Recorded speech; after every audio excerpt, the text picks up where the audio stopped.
Muchísimas gracias a todas las personas, instituciones que han a lo largo de estas dos sesiones contribuido con su mirada y perspectiva para hacer este balance de la implementación del acuerdo de paz. Este es un debate de control político que hemos hecho como bancada de gobierno. Y quiero decir que vamos a seguir haciendo control al gobierno actual. El hecho de que nosotros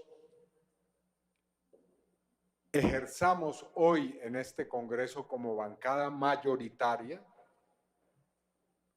y que estemos encargados de sacar adelante las políticas, leyes, reformas que plantea este gobierno, no nos exime, sino por el contrario, nos obliga a tener una mirada crítica hacia lo que estamos haciendo. Alguna cronista o comentarista intentó decir que este era un debate amigable.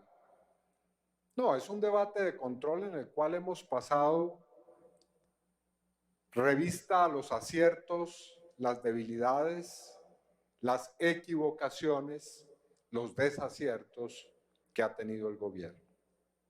Y los hemos puesto ahí para el análisis de la opinión, de la oposición política, por supuesto, y de los propios encargados de la política, quienes hemos invitado a prestar atención especial y a focalizar algunos puntos en particular, pero que también hemos mostrado dónde, en qué aspectos de la implementación han tenido aciertos.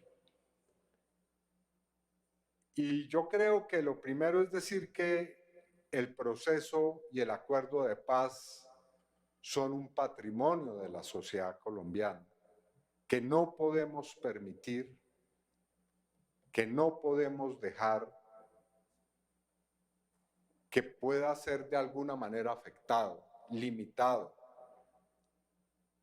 minusvalorado en su impacto en la sociedad colombiana. Esto con relación a quienes fueron sus abiertos opositores, que hemos visto en algunos casos han recapacitado, cosa que nos alegra, sobre sus posiciones. Hoy, digamos que la postura de decir que el acuerdo de paz le ha hecho daño a la sociedad colombiana, como lo escuchamos en algunos momentos, o de que era un despropósito, creo que es una opinión que ha venido quedando en el pasado y siendo considerada cada vez una opinión más absurda. El proceso de paz hoy está plenamente legitimado y reconocido por la comunidad internacional, por la sociedad colombiana, y puede haber reparos, críticas, por supuesto, pero creo que, repito, hace ya parte del patrimonio de la sociedad colombiana. Pero también hacia sus nuevos críticos. Nosotros no admitiremos que en un proceso de conversaciones con otros grupos pueda ser de alguna manera anuladas o de alguna manera debilitadas las dimensiones que tiene el acuerdo de paz. Y ese es un asunto que debe quedar ahí claramente dicho. A los grupos que intenten hacer un proceso, bienvenido, proceso de diálogos con este gobierno. Especialmente ahora me refiero a los grupos con los cuales el gobierno ha aceptado un diálogo político y los ha invitado a un diálogo político. Ese diálogo no puede ser a costa del acuerdo de paz de 2016. Eso debe quedar absolutamente claro, puesto ahí como un asunto que no va a ser objeto de consideraciones, discusiones, como tampoco suplantados quienes lo firmaron. Ni este gobierno ha intentado suplantar al gobierno que firmó el acuerdo, todo lo contrario, ha reconocido sus aciertos, también ha hecho, pues obviamente, sus acotaciones críticas a cómo se debió haber logrado una presencia territorial del Estado más oportuna, pero este gobierno reconoce, por supuesto, y no solamente en el plano de los elogios, sino de las acciones políticas, que el acuerdo de paz de 2016 fue conducido de una manera correcta por el entonces gobierno del expresidente Santos y el equipo de conversaciones y de diálogos que se sentó durante años en La Habana, como también lo hizo de manera correcta, cada cual desde su perspectiva, el equipo de negociaciones de lo que eran en ese momento la guerrilla de las FARC-EP.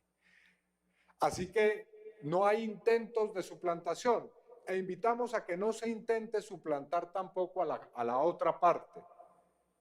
La guerrilla de las FARC-EP, sus combatientes en su momento dejaron las armas, firmaron un acuerdo y en su gran mayoría pasaron a la vida legal y están en ese proceso de reincorporación, a pesar de los intentos que hubo en su momento por socavar el proceso.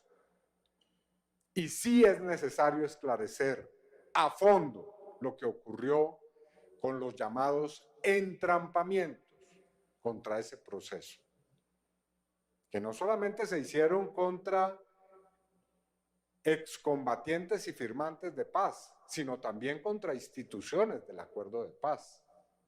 La Jurisdicción Especial para la Paz, sus magistrados han pedido que se investigue lo que ocurrió en ese momento y el fiscal general no tiene por qué salir el actual fiscal a socavar esas denuncias.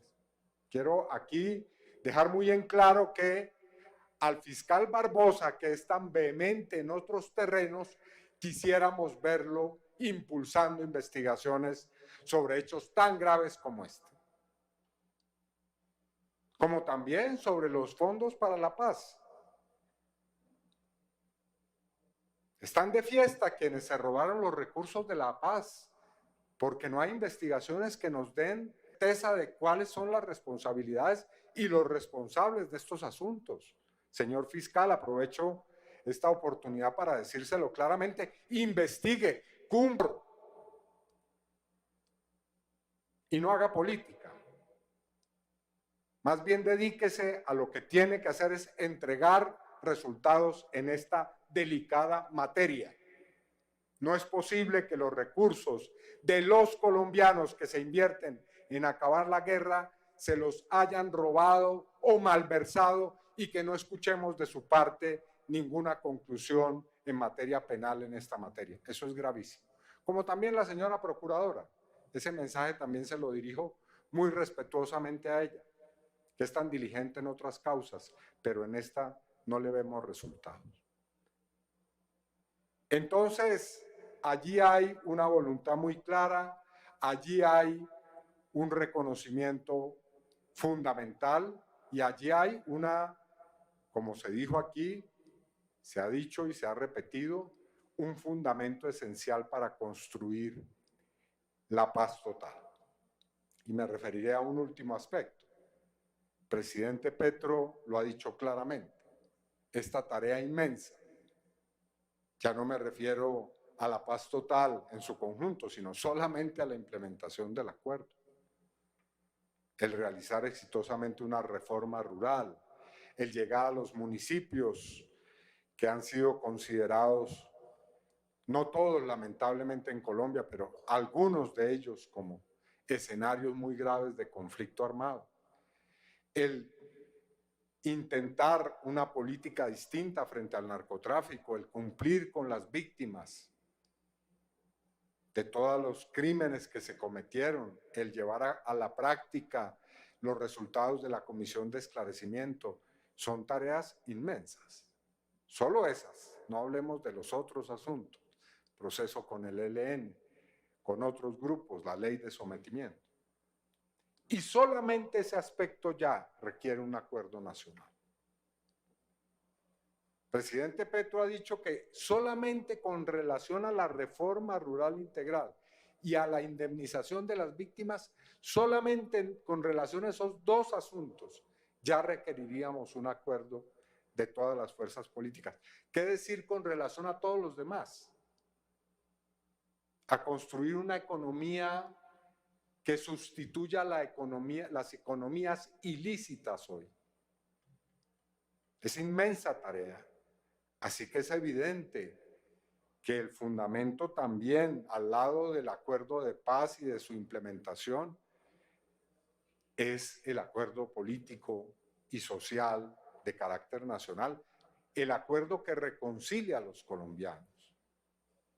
Y ese es un tema, por supuesto, que vamos a seguir desarrollando, al que invitamos a la oposición, no solamente al Centro Democrático, a Cambio Radical, al Partido Conservador, a todas las fuerzas políticas, a que tengamos un diálogo que se salga de los lugares comunes y de los reproches comunes y que entremos a discutir de una manera inteligente sobre la paz en el país. Entonces agradezco mucho, Presidenta, y a todos los asistentes e intervinientes en este debate.